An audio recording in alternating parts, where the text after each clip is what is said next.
Hey everyone, this is the XRP Agent. Hope everybody's doing well. How y'all doing out there? All right.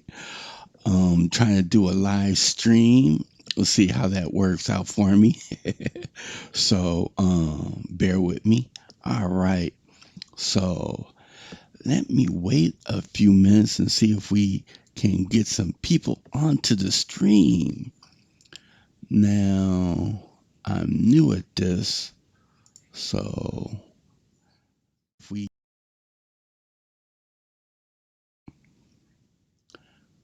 all right. It looks like everything is working.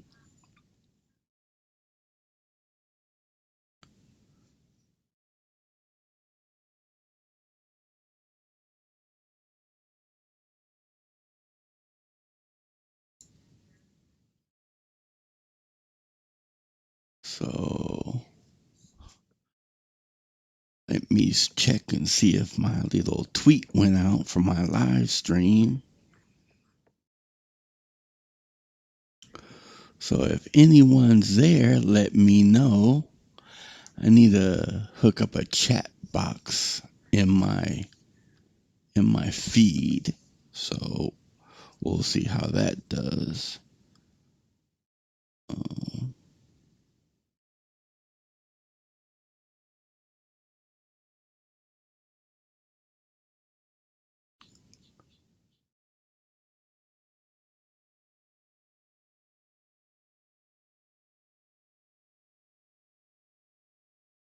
so while we waiting on, see, do we have any subscribe viewers yet? Nope, not yet. Well, if you get this on replay, Investment Perspective Bradley Kimes has a new app out. XRP News. I don't have it up, but I believe that's what it is. And it links all his videos and different XRP news. And so when I go over some different news and stuff, I'll probably check that out, like how I check out XRP Daily with Alex Cobb. Everybody needs to support all the YouTubers, and there's some YouTubers, that likes keeping up foolishness. Just keep it simple. Nobody's perfect, and if you're perfect and you're able to throw stones, just understand you live in a glass house. So I don't understand.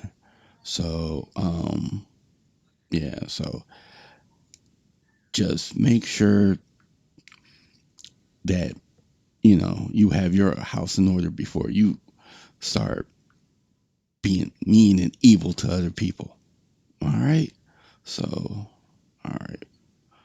Well, let me see if I can do this right. All right. Let me go to my intro and start the show.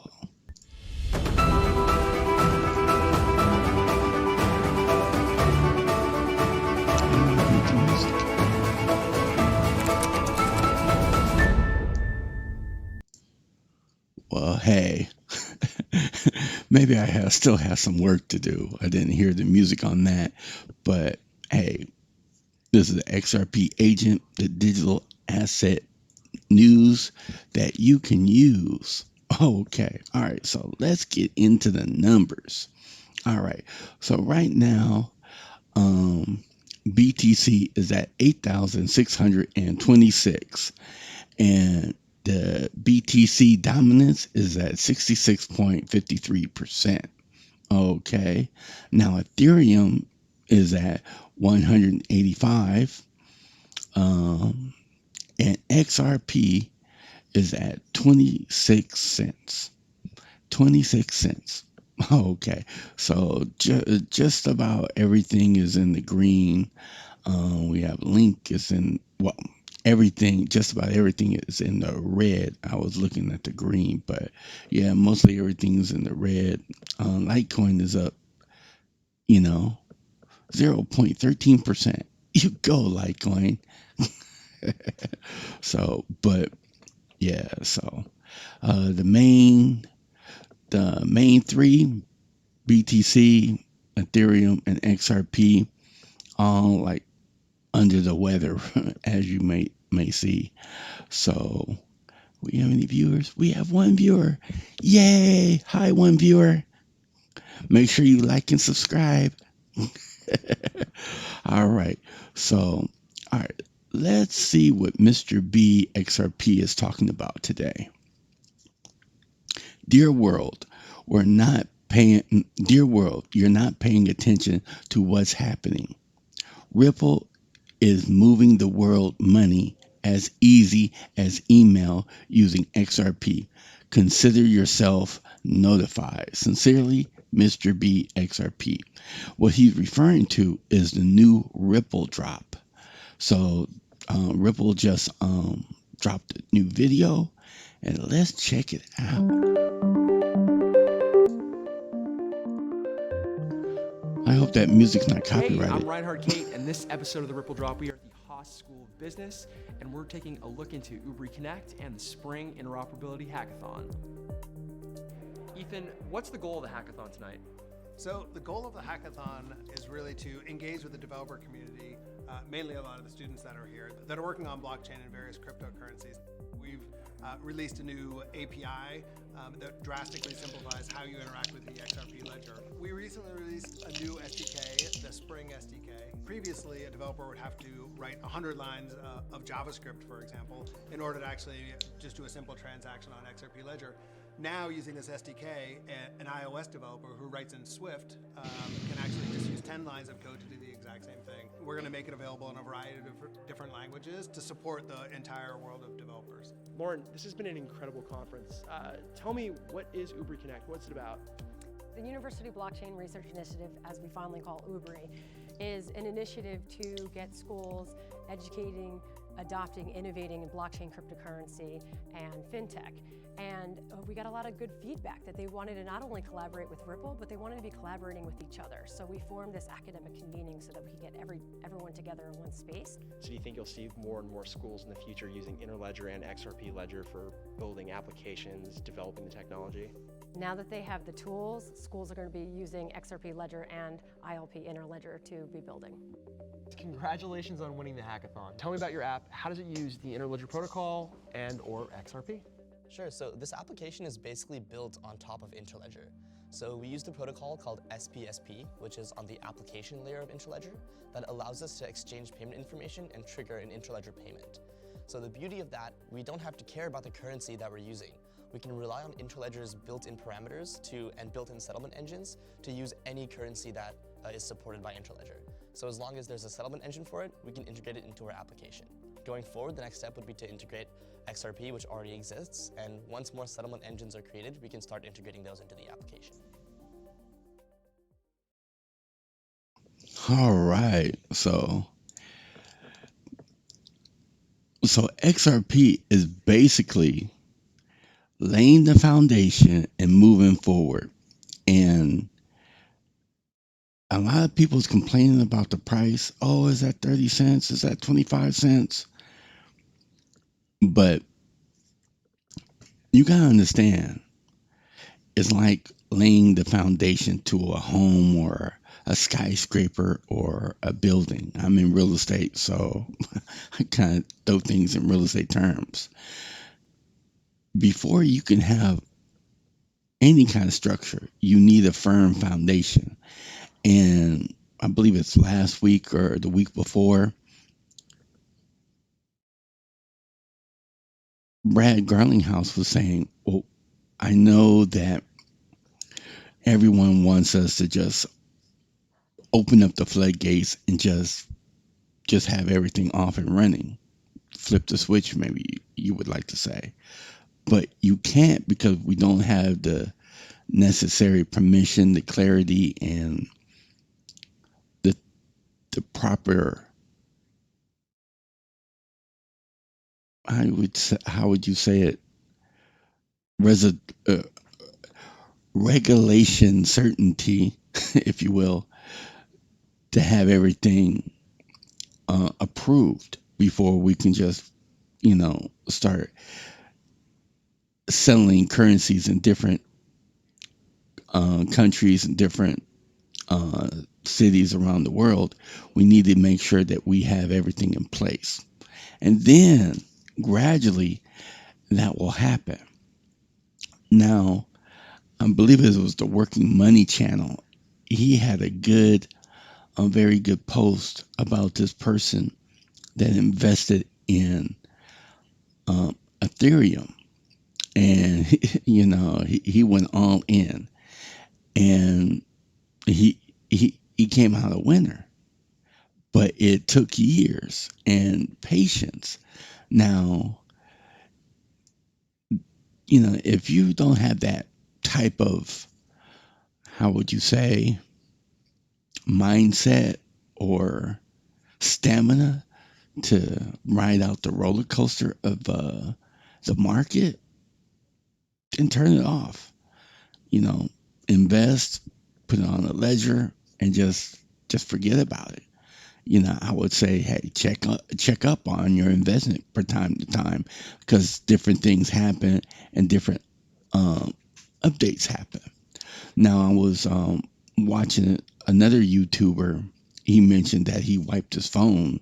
He was on a trip. He wiped his phone, and it was very hard to get into his accounts after he did that. And he was, in my opinion, was like complaining in a way. It's like, oh, the exchanges make it so hard for you to um, get into your account. I know, it makes other people, you know, hackers, it's hard for them, but it shouldn't be that hard. It should be easier. And I'm happy it's very hard because I learned a valuable lesson about 2 months ago. Now I'm in real estate.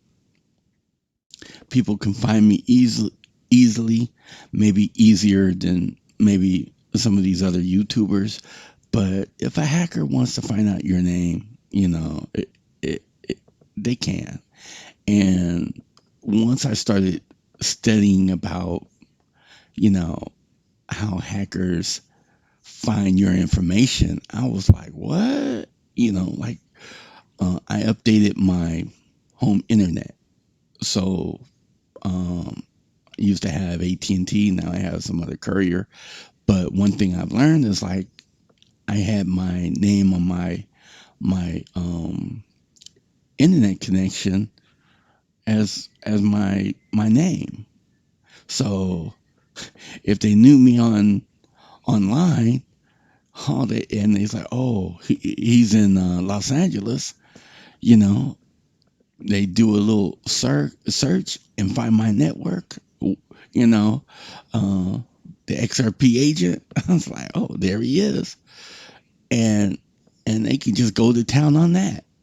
But it's just crazy because what happened to me was since I use my phone for my cryptocurrency and my email and different things. What happened was I still have one viewer. Hey, thanks for staying in there.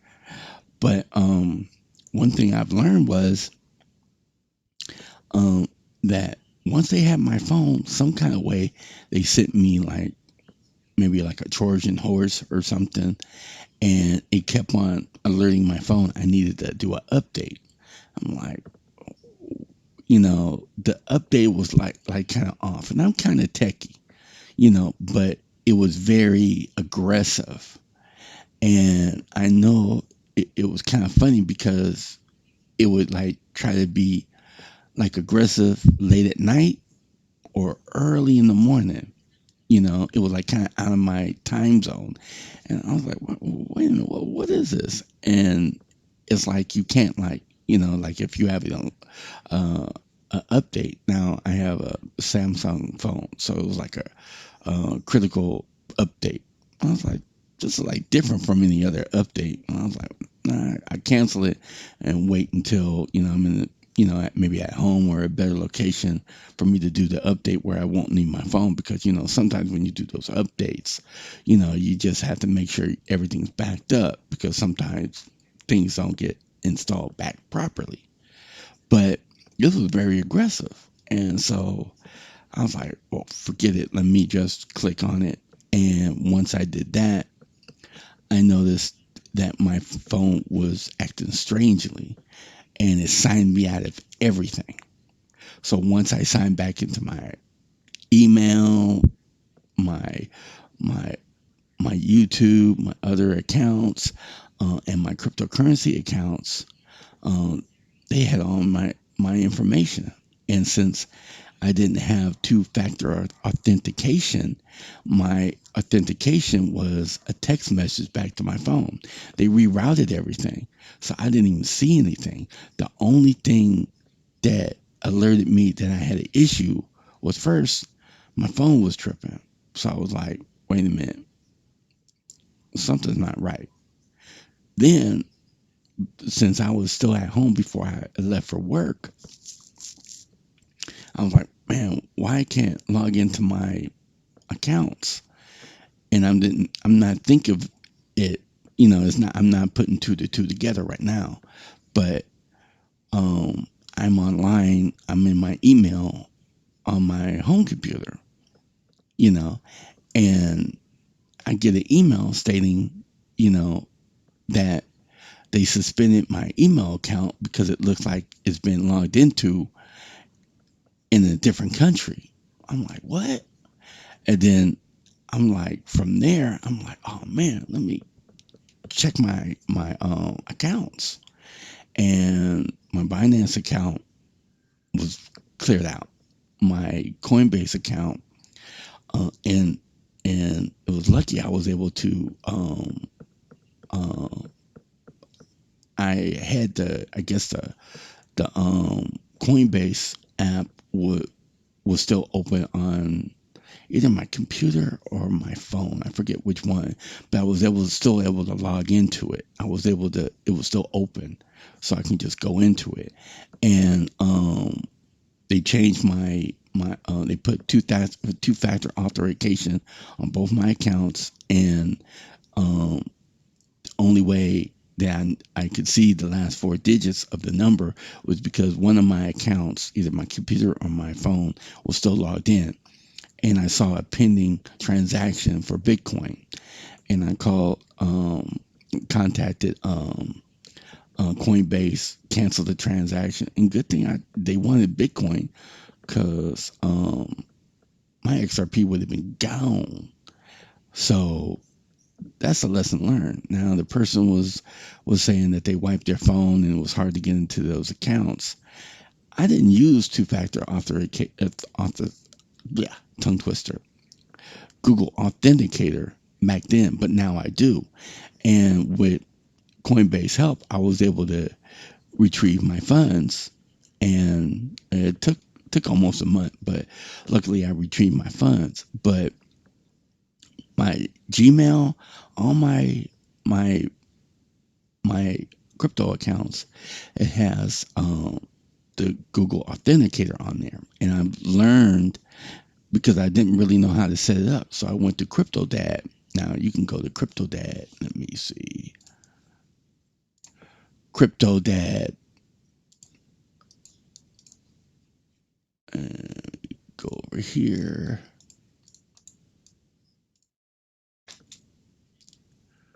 Boom. There we go. So this guy, Rex, he, I'm not subscribed. I better be subscribed. I thought I was subscribed. So, um, yeah, he does a lot of breakdowns on different things and shows you how to, like this one, how to move um, your crypto using the Google Authenticator, how to set up the Google Authenticator. So this guy helped me a lot with my um, with setting my system up. And different YouTubers, when I go to their live streams, if they're giving good content, I'm always supporting them. And I suggest whenever go to different YouTubers, support them whatever way you feel. And he usually does a live stream every Friday, and you probably see me on there pop on and pop off, but I usually hit them up with a super chat or two. But one thing that I've done was I have I have my phone, I have a laptop, and I have another phone that I don't really use that much. It's just basically as an emergency or whatever with Google Authenticator. So I have a list of everything I need to log into, and then also too, I make sure I save all the QR codes. Excuse me, just in case I don't have them available. But when I'm setting up, so like after I got hacked, um, and I had to change everything, I set everything up with Google Authenticator. And when I did that, I made sure, um, no, the first time I did it, I made sure I set up everything with Google Authenticator. Then once I got my upgrade to my new phone, and then I had to update my Google Authenticator, I had all my backup QR codes and all my other um, links, your keys and all that other stuff. So, but once I updated that phone, I updated my throwaway phone. Woohoo! We got a message or something. What happened? What happened? Somebody subscribed. Thank you for subscribing. I don't see it, but maybe it was there. But where was I? All right. So on my new phone, I reset up Google Authenticator because when you upgrade, everything's fresh. So I installed Google Authenticator on my phone and also on my iPad and on my throwaway phone. And I made sure all three of them was there. So all three of them is synced to my phone. The same Google Authenticator. Everything has the same QR code. So once I scan with my phone, I scan with the throwaway phone, my backup phone or whatever. It's not really smart, but it's just something where I'm like, oh, if I need my Google Authenticator, it's there just in case I lose my phone. And then I have my iPad that I use at home or work sometimes. I have it on there. That way I have redundancy, like if something happens. So, but I'm happy that, they have this much security. Like BitTrue, you have to put in your password, you have to put in your, you have to they send you an email code, and then you have to put in your Google Authenticator. And if anyone is not right, you can't withdraw your funds, and I think that's good because once you experience losing your funds the first time, you be like, you're not having a problem with going through all those hoops about making sure that you keep your currency. So I really disagree with the other YouTuber saying, "Oh, it should be easier. It shouldn't be like that." I really disagree. I really think it's great to have this much security. Now, I would agree on the other hand that in the future, it's more easier, once technology, maybe like do a live facial scan to access your cryptocurrency or your fingerprint. I was reading somewhere where they were storing cryptocurrency in a vault, and the bio tech was so sophisticated they can, if it reads your thumb or your handprint, the biotech is so sophisticated it makes sure that it's not a severed hand. It is actually living. You can feel your pulse. I was like, wow, that's just crazy. And I would guess I would go for facial recognition. Make sure you're not under stress with somebody with a gun, or your head severed. It is just crazy. So, but yeah, I just wanted to say I praise God for all this extra security. And as far as the price, man, just be patient. Let the price be the price. David Schwartz as well, he was talking to Brad Kimes. He was like, yeah, for Christmas, I hope I don't get in trouble. But yeah, I would like it to be $1. He got so much of it. Dollar be like, hell yeah. But um, I think if you really want to be wealthy in cryptocurrency, you're just going to have to be patient. You're going to have a plan. If you don't have a plan, you plan to fail. So I wanted to go through. All right, so I want to thank Mr. B XRP for giving me this, and let me go over here. So this is what I'm saying. It's like the crypto market, XRP is laying the foundation, and you see how you starting to see advertisements different places about cryptocurrency, and how Ripple. I like how they did that video of the lady was getting married, and I guess her mother-in-law or mother sent her, a payment in space. She got that. I thought that was crazy, but in a few years, everything is going to be changing. I just saw Bloomberg doing an interview with uh, um, one of the representatives of uh, not Lyft but Uber, and they was saying how they're in the process of developing flying cars, and it's not going to be in the next few years, but they definitely have it in the future, and how the technology is going to be to the point where why people need to buy cars. I was telling somebody this maybe a couple months ago. I do not see dealerships lasting too much longer. Within 10 years, 5 to 10 years, in my opinion, dealerships will be out of business, because I'm going by my worst case scenario with my father. He told me, always plan for worst case scenario. You might not be always prepared, but you'd be better off than you would not be preparing. And so what I'm saying is, if technology is moving at such a pace, and um, what's his name, Tesla, Elon Musk, he said he wanted to have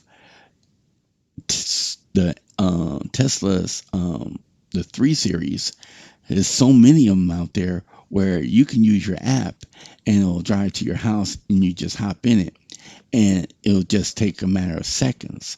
Now, Uber and Lyft are also working on autonomous cars.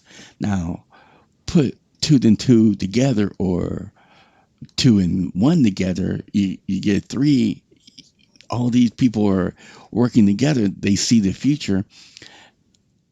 I'm in LA. I'm driving all over, especially like Long Beach or Santa Monica, downtown LA. You see all these people on these little scooter bikes or whatever.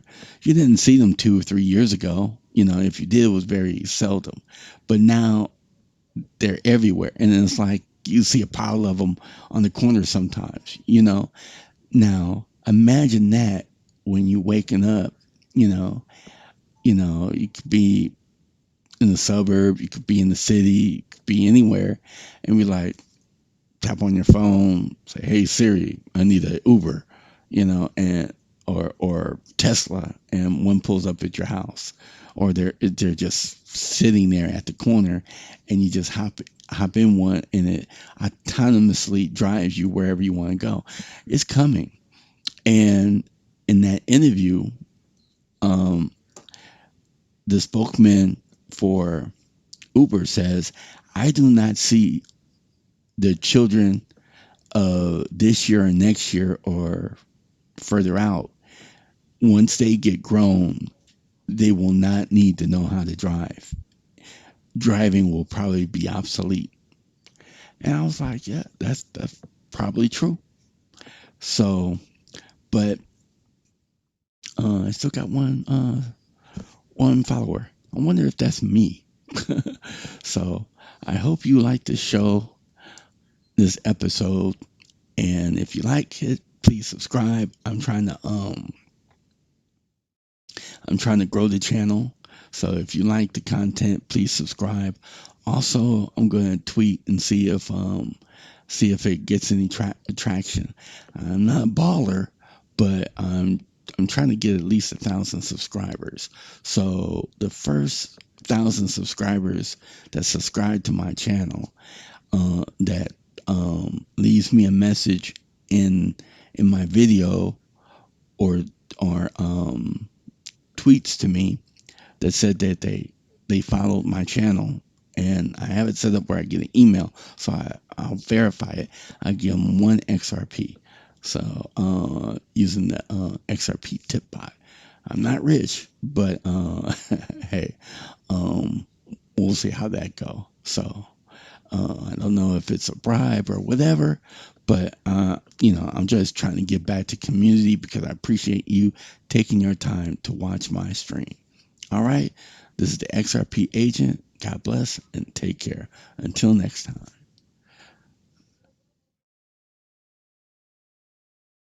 Oh,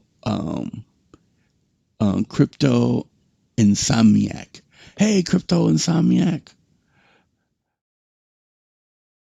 I mean, let me say hi to you. Hi there.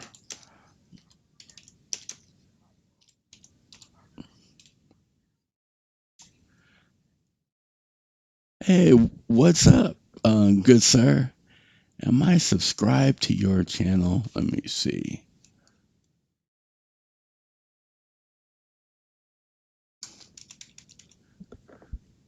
So, what do you think about my show so far? I'm new at this, so I'm just trying to get in the swing of things. Let's go to your channel. Woohoo! Is this you?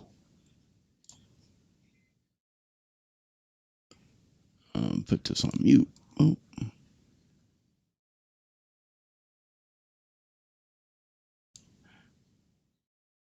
Oh, Crypto Queen E. That's not you, is it? Is that you? Oh, okay, maybe. Um, okay. Let me, you'll check back on the stream. Control C.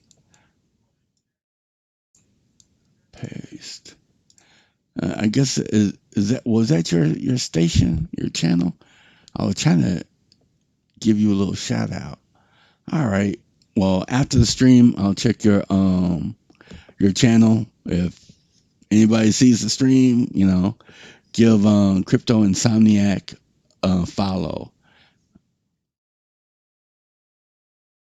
Just popped in. All right. Well, hey, that's good. All right, good sir. Thanks a lot. I'm going to end the stream and pop back later. Take care, everyone.